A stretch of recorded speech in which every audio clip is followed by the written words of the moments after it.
G'day and welcome to the Grow a Small Business Podcast. I'm your host, Troy Truen. Each week, we speak with an owner who has grown a business with 5 to 30 team members to something bigger. Diving into their numbers and unearthing the pain they've experienced, we explore what they did to overcome each barrier and what they would do differently from day one. Let's get into it.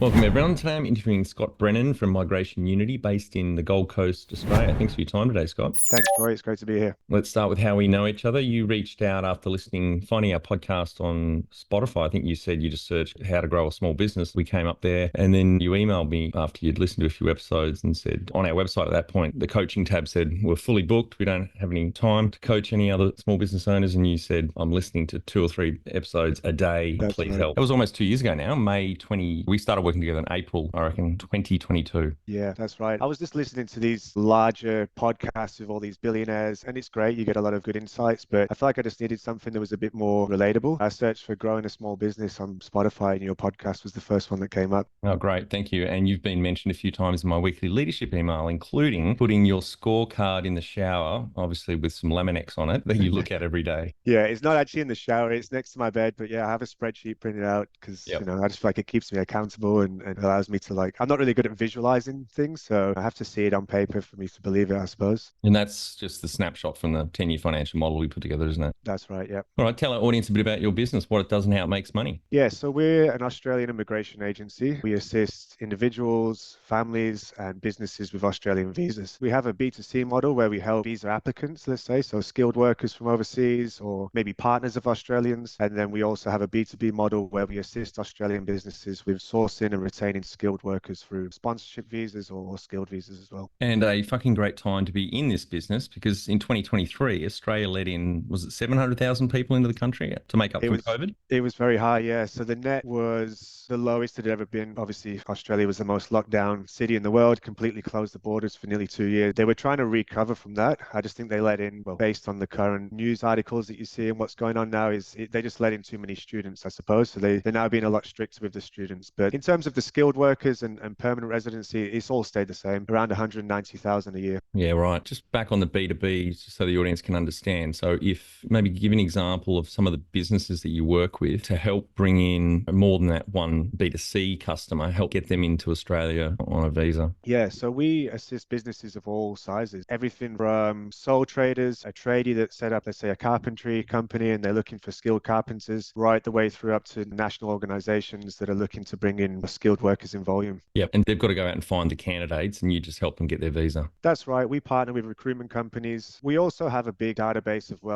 of skilled workers as well. So we can help out if there are businesses that come to us. They say, look, we're looking for nurses and we want to get some nurses from the UK and Ireland. We can open up our database and we can say, look, well, we actually have a couple of hundred here that we've done consultations with in the past. We know that they're looking for visas to Australia. So we can be the middle people and connect them up. And then we also partner with the recruitment companies that can bring them in volume. Right. How did you start out? It was actually my partner. Well, I'll go back to the very beginning. I'm from the UK originally, so I went through the process myself, and my partner is from Brazil. We both came to Australia on temporary visas, and we've been through the whole process, so we know the stresses and everything else that's involved with it. We both had our own representatives assisting us with the visa applications, and we were just a little bit underwhelmed with the service. It's kind of a little bit of, I suppose there's a lot of dinosaurs in the industry, they do things, they still printing papers out and doing things a bit of an old school way. We saw a gap in the market where we said, look, we can modernize this, we can make this service better, we can provide a better service, and that's what we've done. Yeah, and so what year did the business start? My partner originally in the shipping industry, and she got made redundant from her work in 2017. She was saying, look, I want to start a whole new industry and get into something else. And at the same time, I was going through my sponsorship visa, and I said, look, this is a great market. There's so much demand for it. I'm seeing people every day asking, who are you using to get your visas? What's the process? There's over 100 different visas in Australia. It's confusing as well. My partner went and studied Australian immigration law. Once she completed her course, we then set up a sole trading business in 2018. She done that for around 6 months, and we could see, look, we're getting some traction here. We tested the market, it was working. So I decided to jump over in 2019. I was in my mid-20s, and I suppose I was just a little bit naive. I didn't know anything about business. I didn't know anything about immigration law. So we were starting at the very beginning. I would say that most people in a professional services industry, accountants, lawyers, whatever it may be. I would say that most people first tend to work underneath a company. They learn and build up a base knowledge of their industry, and then they go out on their own journey to set up their own business. Whereas we were just young, naive, and just jumped straight in. Not only did we have to learn business, but we also had to learn immigration law. It's been a bit of a challenge, but it's been great. Yeah, that's terrific. It's been a great journey, and especially working with you guys over the last couple of years. And do you have some key numbers you can share to illustrate the growth of the business over the last 6 years? Yeah, the main number that we are very proud of is our success rate. We have a 99.9% success rate across all of our applications. We have an amazing way of assessing candidates beforehand, making sure that we ask all the right questions. We have a very comprehensive assessment on the initial part in terms of the consultation. Now, that allows us to then build up a correct pathway and assess their eligibility right from the very beginning. That has really helped. We've built a lot of systems, a lot of processes over the years to prevent mistakes as well. All of that together has really led to an amazing success rate.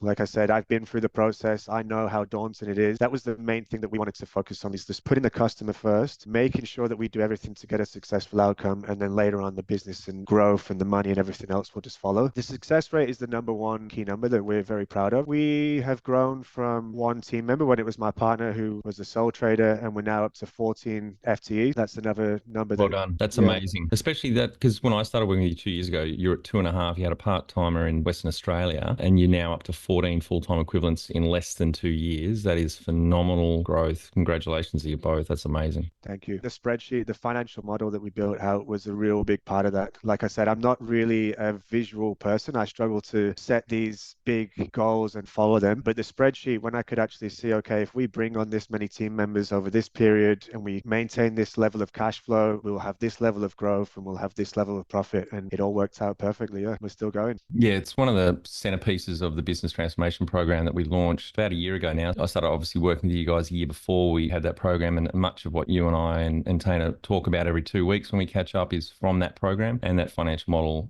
That's where I believe you start your strategic planning, because it really makes you think about the key numbers and assumptions, go off and do your research, find your third-party evidence to back up those key assumptions, and then it gives you a look into the future over the next 10 years. If we hit these handful of things, that what's in the sheet becomes a reality in the bank account. Absolutely. We thought that we were good Excel spreadsheets until we met you. So then I think it's been a great help. It's funny because I haven't yet come across a spreadsheet foe that has been able to beat me. Even chartered accountants, I just delete their spreadsheets and we start again. Comment back on something you made a minute ago about systems, something that I've really enjoyed about working with you guys. Not just that you're both open to learning, your egos are in check, you're nice people, obviously. I stopped working with dickheads a few years ago. But also you have a very systems mindset, Scott, which has been terrific to work with because I don't have to kind of drum that lesson in. You'd already made a lot of progress in systems and systematizing things, and you've just got that healthy curiosity around it and looking for those efficiencies. But at the front of that is the whole customer experience. That's why you're doing it. It's not necessarily a cost-saving thing. It's to give the customers the best experience. Yeah, absolutely. It all goes back to that, putting the customer first and ultimately getting a successful outcome for them. So, you just have to work backwards from that and think, okay, what do we need to do to get a successful outcome, and break everything down into small sections. We had it all originally on Word documents, and then we moved it over to Trainual. We was on Trainual for like a year and a half, and then we've moved everything over to Notion now. I just find it a bit more, you can kind of tailor it a little bit more and do different things with Notion. We have a full knowledge base in Notion now that everyone has access to. It's a desktop app that they've downloaded, so it's just one click away. We have all of our standard operating procedures. I suppose that ensures consistency more than anything. It prevents mistakes. Yeah, and to close the numbers out, you're a 7-figure business now. And the other number I really want to talk about, and I know we'll touch on it later on, but you and Tana only work 40 hours a week, working long hours or weekends. You've maintained that balance throughout the journey. Absolutely. There's been some nights where we've had to stay and lodge an urgent application. We're both there at 10 p.m. at night, but I can probably count on my hand since 2019 up until now the amount of times that we've worked on the weekend or that we've had to stay past 5 p.m. We really believe in a work-life balance. We generally just work 9 to 5, Monday to Friday. This whole, you're online, you see Gary Vee and Alex Hormozi and these people telling you got to wake up and grind in the morning from 5 a.m. and what are you doing outside of work from 5 p.m. till 10 p.m. I'm not a big believer in that. Maybe we could could have gone a little bit quicker, but I'm very happy with, I'd say the buckets are balanced. My personal life, my relationship, my dog, my health, very much so into running, and we don't neglect anything really. So we're going on holidays and we're doing things. It's not all just about business. Yeah. When was the moment you felt like you had succeeded? Success is something that happens every day. I look at success of celebrating all of the small wins. Every time that we get a visa approved, every time that we get a 5-star Google review, every time someone leaves us some positive feedback, it could be anything. So we have a group chat. We're a remote team, so we all have a group chat where we set the culture where we don't make everybody, but we tell everybody that they should post all of the wins and the successes into the group chat. That way it keeps everybody motivated, keeps everybody on board. It's been very powerful to ensure that everybody, all the successes are celebrated every day. Yeah. Yeah, totally agree, because I'm really bad at it. I'm shit house at celebrating success. So I've got to put things in place to remind me, oh, we should stop and celebrate that. What does success look like to you? I would go back and say that it is more related to the client satisfactions. It's more related to getting visas approved and changing people's lives. There's people that come to us that don't understand the processes. They don't understand what visas they're eligible for. They've been told one thing by their friends, or they've been told other things on social media, or they're reading outdated blogs, or they're going onto the government website, which is just very convoluted and can just leave people feeling a little bit more overwhelmed and anxious. I would say being able to solve those problems and getting a successful outcome, getting a permanent residency for somebody that's moving from any other country in the world, knowing that you've made a big change in their lives, that they can stay in this country forever now and contribute to the country and build a life here and all the rest of it. I'd say that's what is the most successful thing that we look for. Yeah. Now, the next question is redundant for you guys because you don't have a marketing problem.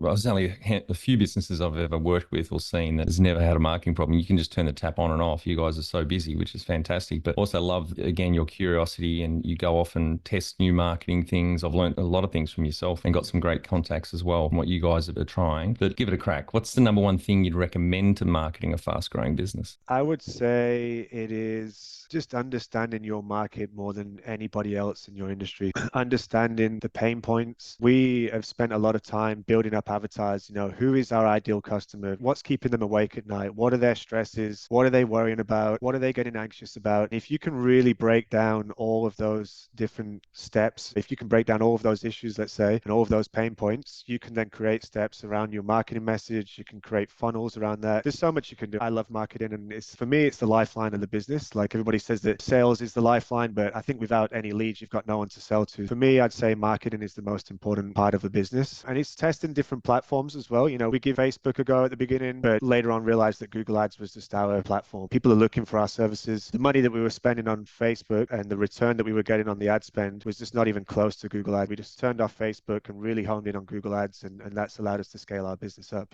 Yeah, we launched our Marketing Funding Flywheel ebook a few months ago, and one of the 3 principles in that book is test, and then test again, and that's something you do, I think, very well. Yeah, I think testing everything, testing landing pages, testing different headlines, just adding numbers into your headlines can really help with conversion rates, running people to different landing pages. You can kind of go around trying to perfect everything and waste a bit of time, but I think these small little changes do make a difference. I think it's definitely worth spending a bit of time on it. And if you're not good about marketing, you could always get some help. There's a lot of marketing people out there that'll be able to come in and look at your funnel, look at your landing pages, pull it apart a little bit and see what you can make better for conversion. Now, along with using the financial model to illustrate the benefit of you guys getting out of the billables, I also deliberately used the marketing carrot to get you firstly out of the billable work. So it's been, a year or so since you've actually done any of the billables? That's right, yeah. I was right at the very beginning. I was just helping Tyner. I was pretty much wearing all the different hats and learning all the things. But yeah, I've really reduced the billables right down to 0 and just really focused on marketing, hiring, training,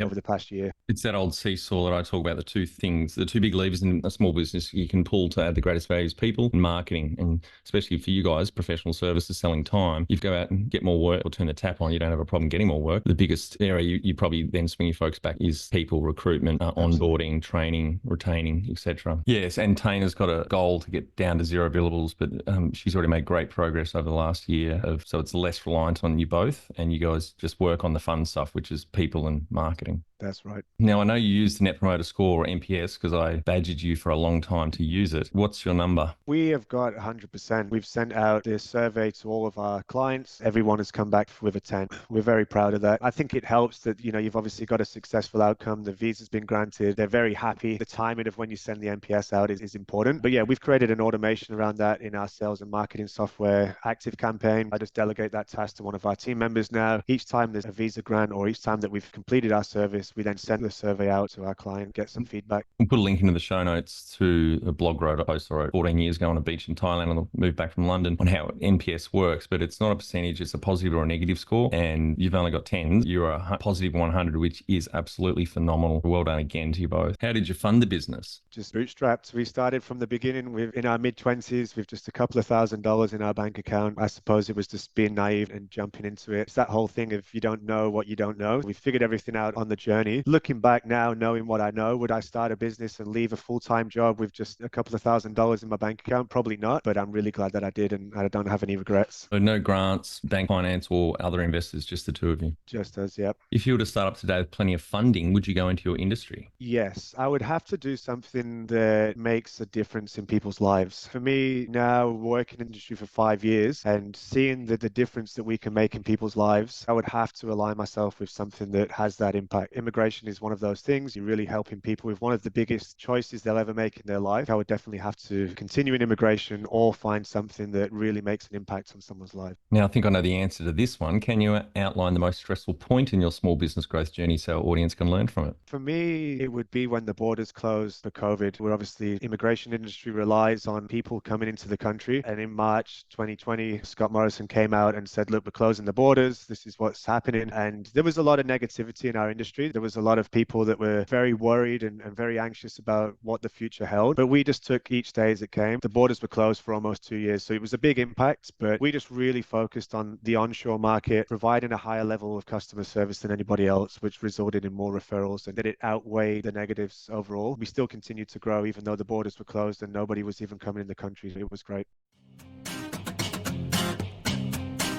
Want specific advice to help you get your business through its #1 growth challenge? Book a free 20-minute growth chat with me, Troy, the founder of Grow a Small Business. I'll recommend some resources which will help you grow your business with ease so you can live the lifestyle you've signed up for. Go to growasmallbusiness.com and click on Growth Chat.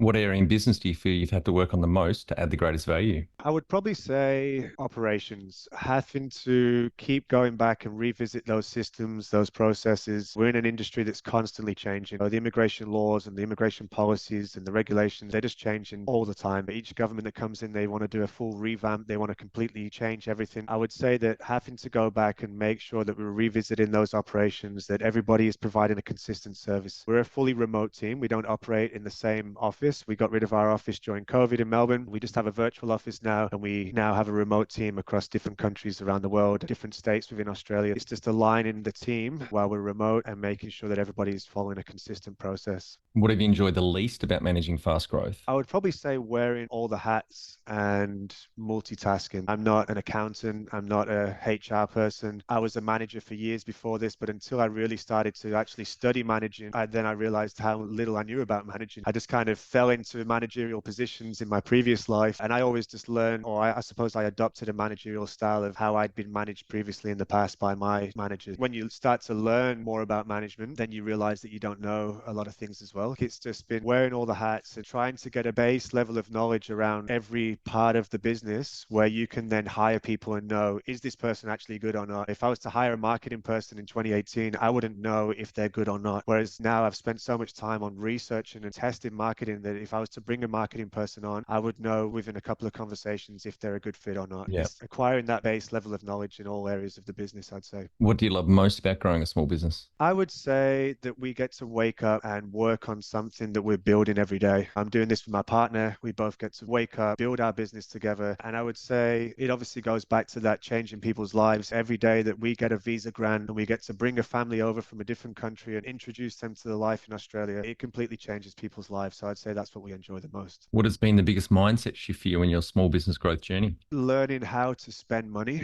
For me, I come from a humble background. I've never been around money or in a wealthy family. For me, it's if you're operating $1 million business, let's say with a 20% profit margin, you need to get used to spending $800,000 in a year. And when you break that down over weekly or monthly, it's spending a lot of money. And for me, that's just something that I wasn't used to. That was the biggest mind shift of we need to spend money to make money. We need to hire people that are skilled. We need to pay premium wages. We need to spend the money on the right marketing avenues. It all costs, and it's getting used to all of that money going out of your bank account. The number one habit you think a small business owner needs to develop and maintain? Consistent learning. Always have an adaptable mindset, constantly reading books, listening to podcasts, reaching out to business coaches like yourselves, and learning and taking on the feedback from somebody who's been on this journey and can provide the shortcuts or could keep you in track. I think all that is very important. Can you talk to how you've added people to the team, some wins, mistakes, and advice for those listening? I mean, especially adding, 12 people in less than 2 years now. You've obviously done a lot of recruiting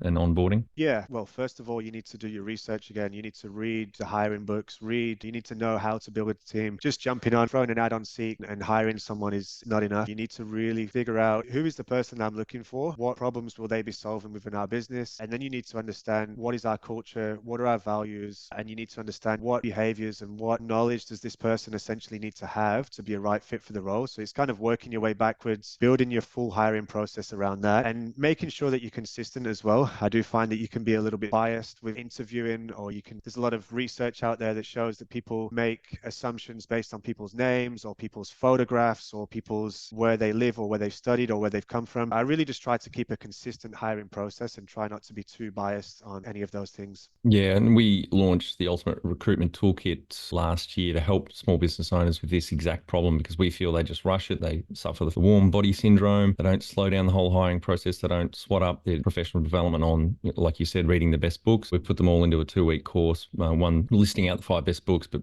pulled all our teachings and from those books and other sources into 2 week. We'll link through to that in the show notes as well. I love one of your techniques when you put a job ad up. Do you want to maybe explain how you filter very quickly out of a high volume of applications for a job? Yeah, we have some offshore legal assistants that work from the Philippines. We can put a job ad up we use a platform called onlinejobs.ph. Yeah, I had John Jonas, the founder, on the podcast a while ago. Yeah, he's a great platform. Yeah, really is. You can put a job ad on there and you're probably going to get 200 applicants within one day. It's the time-consuming process going through all of those applications and trying to find the person with the right knowledge, experience. We put a few things in place to make sure that we can just filter these down as quick as possible. We put at the bottom of our ad to apply for this role, make sure you follow these steps. We ask them to put the word kangaroo in the subject line so that out of the 200 applications, the ones that are just applying for all of them that are not necessarily a right fit, you probably filter a quarter of them out straight away. We also use the technology that's available these days. So we get people to submit a Loom video or a recording, a voice recording, explaining why they're a good fit. I find that that can be more powerful than just reading someone's CV. It's getting them to record a video, send you the link to the video in the job application, explaining why they are the right fit for the role is very powerful. We have quite a few steps. That's not just those two. We have a few more as well. And you also, you do it, give them a test project as well, don't you?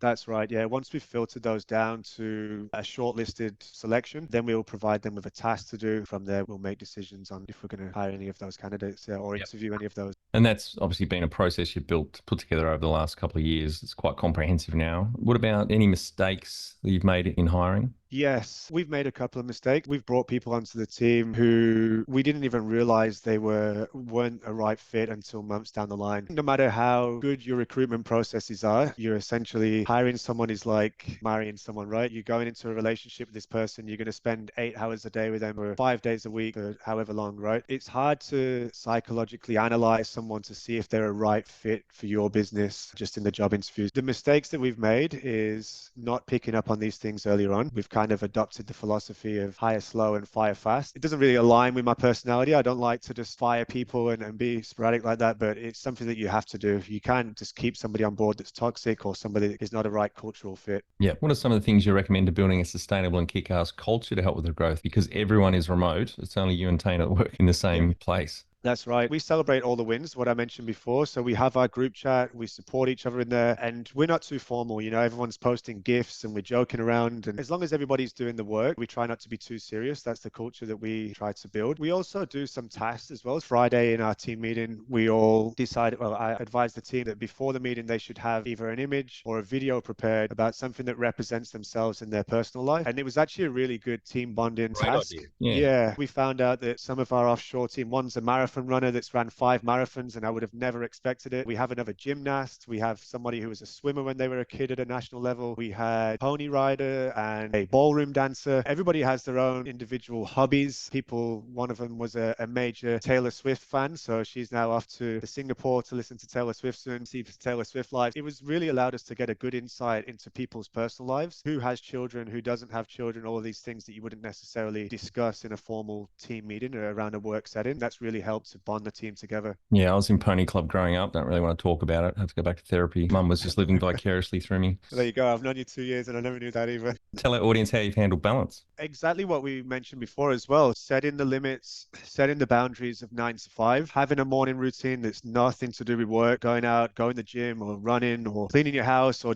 making a nice breakfast or meal prepping, getting those things out of the way in the morning, having your work done during work hours and finishing at a reasonable time. You don't want to burn yourself out. You don't want to stay on working until just trying to live that culture of grinding it out until you make it. I think it's more about just being sustainable over a long period of time. How much professional development have you invested in yourself? A lot. I would say almost every run I've been on in the past 4 years, I've listened to either a podcast or a book. I go to the gym consistently as well. So, 45 minutes in the gym, you get through a good amount of podcasts and books as well. In my spare time, although I did mention before shutting off at 5 o'clock, I do tend to go back to YouTube or blogs and reading up about things online as well in my spare time. I don't necessarily see that as work. It's something that I enjoy doing outside of work hours. And that's important. And then having a business coach like yourself that we've had on board now for 2 years, coming in and keeping us accountable has been a breath of fresh air. Yep. Yeah, thank you. Anything else on coaches or mentors? Have you had any mentors along the way? I've not had any mentors, no. I would actually consider yourself as a mentor. Like, I have the feedback when we're going through those difficult times over the past couple of years, the amount of you just keep us aligned, keep us accountable, making sure that we're focusing on the right things. That has been important because my mind tends to race and I think about everything all at once, and just having that level of focus to come back and align you back in has been important for the growth. Yeah, I distinctly remember the first time you mishired someone. I just stood there. I got a standing desk and listened, and then said, "Well, it's your fucking fault. That's right. You rushed recruitment. You didn't SWOT up on it. So here are the books. Go and do the reading and the learning." And it made a huge difference over that 6-month period of learning how to do recruitment and how to hire and all the different steps that go with. Really made a huge difference. Yeah, well, the team you've got now, from what I understand from our fortnightly meetings, etc., they're all A players. They're nice people. The work, particularly when you did move into looking at part of the team being offshore in the Philippines, you'd agree that your opinion of the quality and quantity of work has really changed? Yeah, absolutely. Everybody now, they have the right values that align with our company values.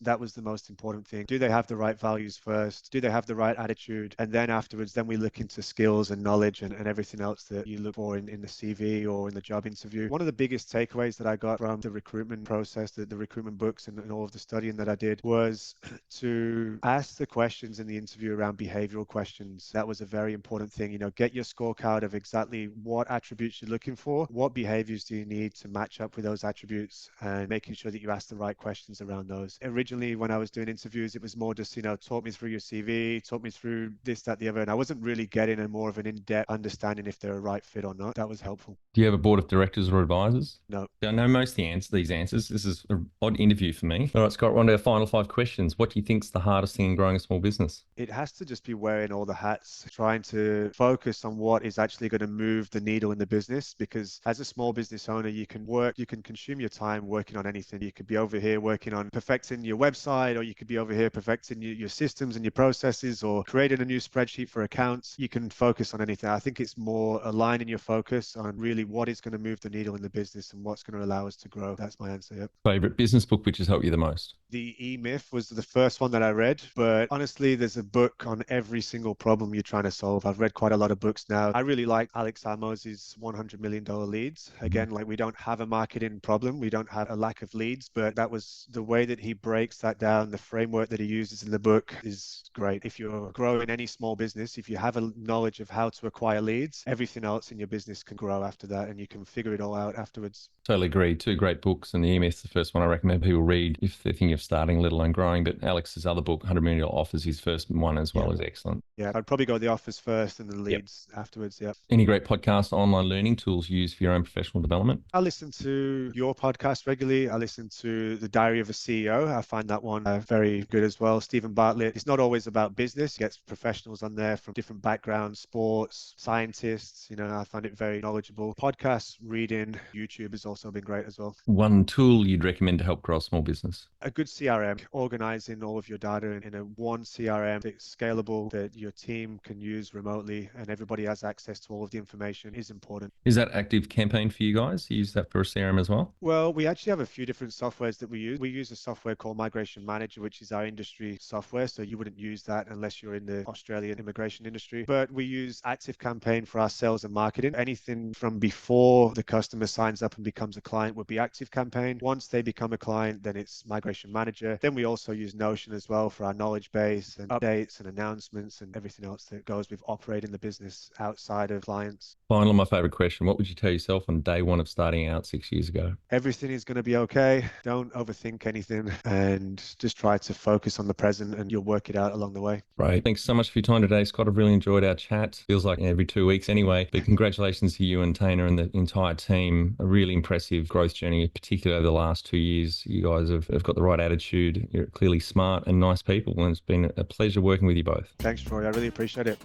And for our audience, we'd greatly appreciate a review in iTunes or whatever platform you listen to us on. More reviews means we bubble up higher in iTunes, etc. So more business owners looking for podcast help with their growth will find us.